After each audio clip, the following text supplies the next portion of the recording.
De volta aqui no programa Além da Notícia. Esta noite estamos fazendo uma análise dessas eleições 2018 e agora com este fato agravante do dia de hoje, que foi o atentado ao candidato Jair Bolsonaro. Neste bloco, nós pretendemos aqui receber também as suas perguntas. Você já pode mandá-las, inclusive perguntas, comentários, sugestões, o que você quiser. Você que está nos acompanhando de tantas partes e a gente vai submetê-las também aos nossos convidados. Mas bem, eu quero já aqui neste comecinho de segundo bloco receber também o doutor Eloadi Davi Galvão, médico cirurgião, só há 35 anos? Somente há 35 anos. E quero aproveitar, Ronaldo, nesse triste episódio, para lembrar ao Brasil que os cirurgiões gerais, os meus colegas, são aqueles homens que é a ponta da lança. É aquele que está para salvar a vida do baleado, do esfaqueado, do acidentado. São esses médicos que têm, às vezes, muitas vezes esquecidos, né? Não são super especialistas, mas são eles que salvam no momento dos segundos fatais. Doutor Eloadi, agora há pouco tivemos o boletim médico dos médicos lá no Hospital de Juiz de Fora. Os médicos disseram que houve o rompimento de uma veia no abdômen e lesões no intestino delgado e no intestino grosso. Houve uma contaminação fecal no abdômen, um sangramento na veia abdominal que logo foi estancado, lesões nos intestinos, foi retirada a parte lesada do intestino grosso e do intestino delgado e foi costurada. Essas lesões internas foram graves e colocaram em risco a vida do paciente. Bom, como é que o senhor nos explica a gravidade de tudo isso? Foi grave? Foi grave. Todo ferimento, eu assisti por diversas vezes e foi divulgado hoje em todas as mídias exaustivamente o momento da agressão. E para o cirurgião é importante a história da agressão. A história da agressão nos indica a intenção e a probabilidade dos órgãos envolvidos, agredidos por aquele ato. Então, pela posição do agressor, ele chega de forma frontal, o candidato está em cima do ombro de pessoas, e ele chega com um instrumento pérfuro-cortante, que é uma faca, de mais ou menos 20 centímetros. Para você ter ideia, nós temos uma parede abdominal que tem em torno de 7, 8 centímetros, dependendo do componente gorduroso, mas que num homem atlético como é o candidato, essa parede é relativamente pequena, a sua grossura, né? Para que o público entenda. Então, uma faca de 20 centímetros, ela tem um poder de penetração, de atingir órgãos internos extremamente grande. E é maior ou menor de acordo com a distância que o agressor está da vítima. E a gente observa que ele se aproxima e ele faz o movimento de perfurar, de agredir.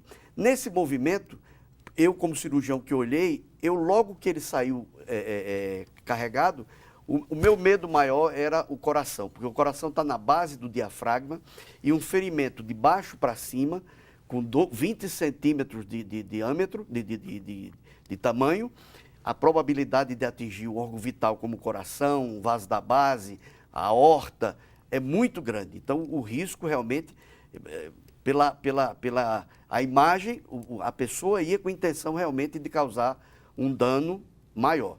Mas, enfim, depois que ele chegou no hospital, a notícia que a gente teve, e eu recebi alguns áudios de colegas médicos, que ele chegou com a pressão baixa, mas deambulando, ou seja, andando. Isso é um sinal que, mesmo que tenha um sangramento, ele não é um sangramento de um grande vaso, como de uma aorta, de coração ou coisa desse tipo. E depois surgiu uma imagem dele na maca, já com acessos pegos, né? Ou seja, a reposição hidroeletrolítica e volêmica. O que é isso? O que mata num ferimento de tiro ou de faca? É a hipovolemia, é você pegar um fígado, uma artéria, uma veia e o sangramento fazer com que baixe a capacidade do coração de bombear por falta de sangue e leve ao óbito. Então, a primeira coisa que se faz no pronto-socorro é a reposição, restaurar o equilíbrio, a gente chama hidroeletrolítico, equilíbrio dinâmico, repor sangue se for preciso, repor soro se for preciso, entendeu? Até classificar o sangue. E eu quero chamar uma atenção para todo o Brasil. Hoje o candidato Jair Bolsonaro precisou do sangue de alguém. Nós, há pouco tempo atrás, estávamos falando sobre a doação de sangue. Então, somente o sangue é o único transplante que a gente pode fazer e que não causa dano nenhum ao doador. Só uma pessoa é capaz de salvar 5 pessoas ou 11 crianças. Pegar esse gancho e estimular a doação. Então, ele foi submetido a uma laparotomia, não tem exame, para o cirurgião não tem exame que substitua a visão direta da lesão que houve. Primeiro, uma faca contaminada.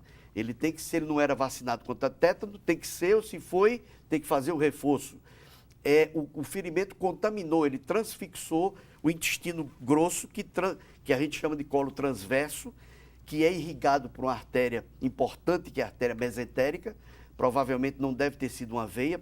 Se ele teve uma queda de pressão significativa, ele teve um sangramento arterial. A gente não sabe detalhes.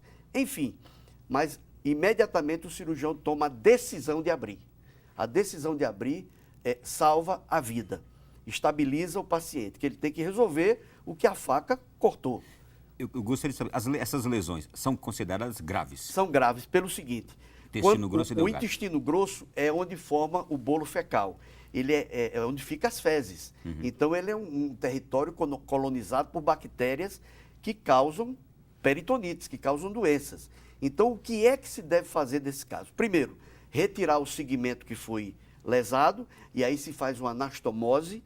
O que é anastomose? Uma ligação do tecido bom com o tecido bom, retirando aquela parte que a faca contaminou, depois de fazer a hemostasia, a parada do sangramento. Isso é o que salva a vida, parou o sangramento. Aí você vai resolver no segundo momento e imediatamente suturar ou costurar as lesões. Nesse caso, se retira o pedaço que foi transfixado, porque é contaminado, você não sabe até que ponto, e você faz uma sutura.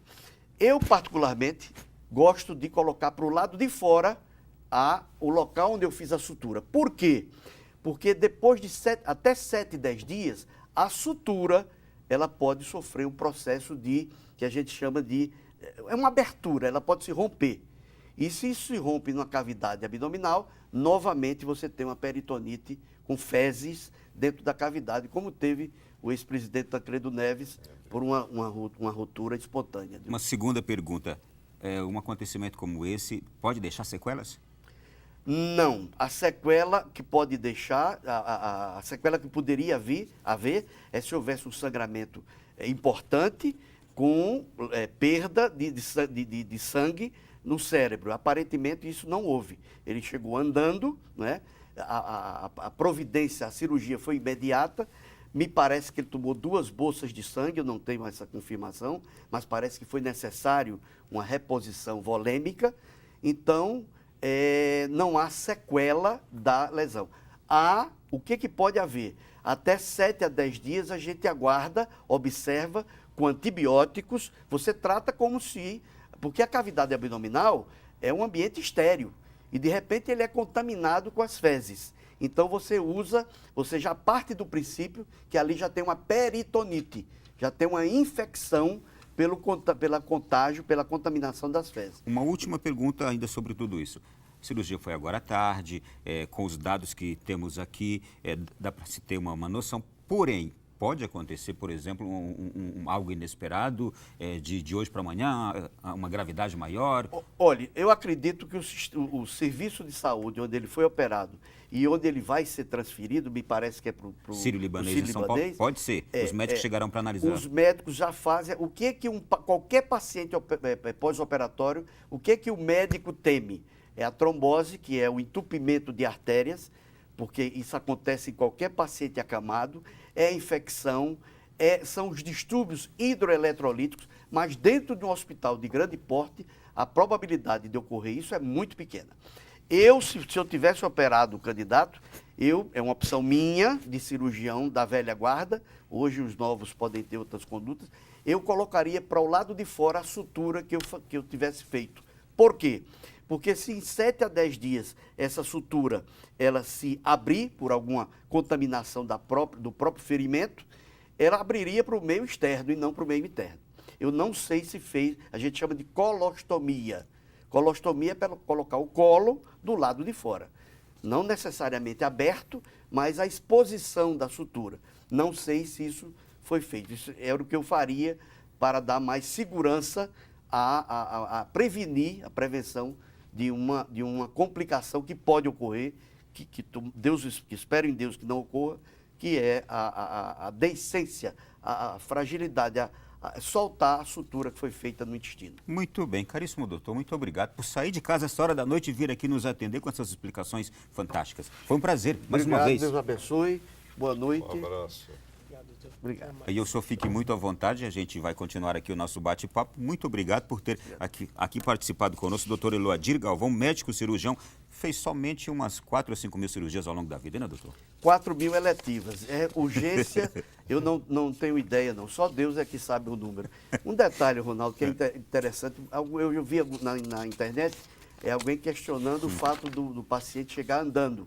Eu já tive a oportunidade de atender, de operar pacientes que foram esfaqueados e o intestino caiu no chão e eles chegaram segurando o intestino. E o trabalho maior foi tirar a areia do intestino, porque você imagina, né?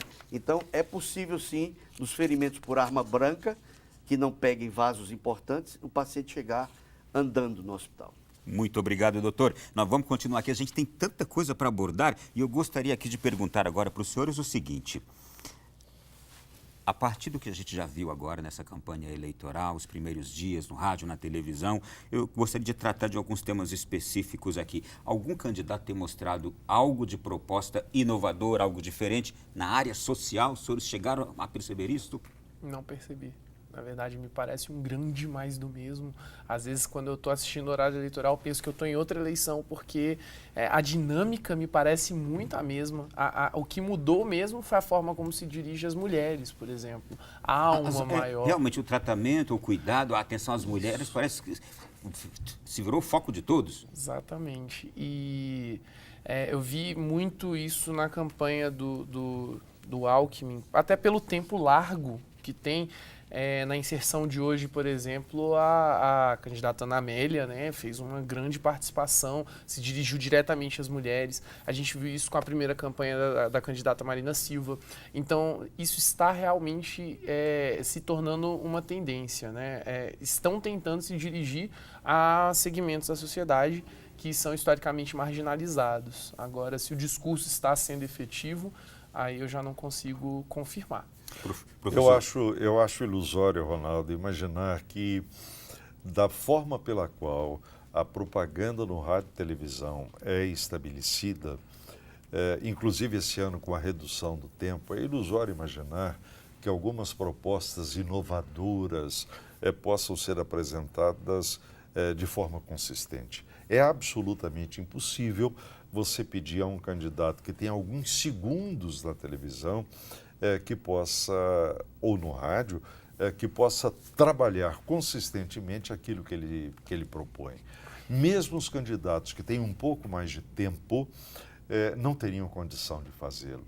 Em outras palavras, da mesma forma que o sistema político eleitoral brasileiro está em colapso, eu acho que é bobagem tentar tapar o sol com a peneira. Esse sistema, da maneira como ele vem ocorrendo, não funciona mais.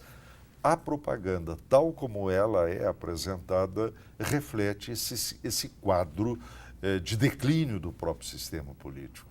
Ela não consegue ser producente, ela não consegue auxiliar, na verdade, o eleitor a se posicionar. Aliás, em determinados aspectos, é pior, sobretudo em relação ao legislativo. Quando nós ouvimos as falas, as apresentações rapidíssimas dos candidatos ao Senado, a deputado federal, estadual, ou no caso de Brasília, distrital, a gente leva um susto, porque na verdade está sendo dito para o eleitor coisas que um parlamentar jamais poderá fazer. O parlamentar não existe para executar obras, para fazer as obras. E, no entanto, dizem isso com muita naturalidade. É ruim. Quando conseguem dizer, porque o que a gente ouve ali é uma apresentação brevíssima de algo nada a ver muitas vezes. Em alguns casos a situação é patética, se não ridícula, não é? Sim. Então eu acho que esse sistema não vai poder prosperar, não vai poder continuar existindo nas próximas eleições. E é muito esquisito, porque você tem candidatos que têm literalmente 3 segundos de tempo de TV e gera esse tipo de situação completamente patética que joga em descrédito o sistema político. Exatamente. Sim, de forma completa. Deixa eu voltar aqui, Naue, no caso, aqui no tema mulheres. As mulheres são mais da metade do eleitorado brasileiro. Esta abordagem e atenção à mulher é por uma questão mais de interesse no voto da mulher ou é porque cresceu também a preocupação com a mulher? Interesse no voto da mulher. Porque creio eu que se tivesse crescido a preocupação com a mulher, os partidos estariam investindo de forma adequada nas candidaturas femininas, o que não está acontecendo, de tal forma que o TSE está tendo que intervir em determinadas situações, notificar partidos e tudo, para que eles cumpram a lei e destinem, né, os recursos.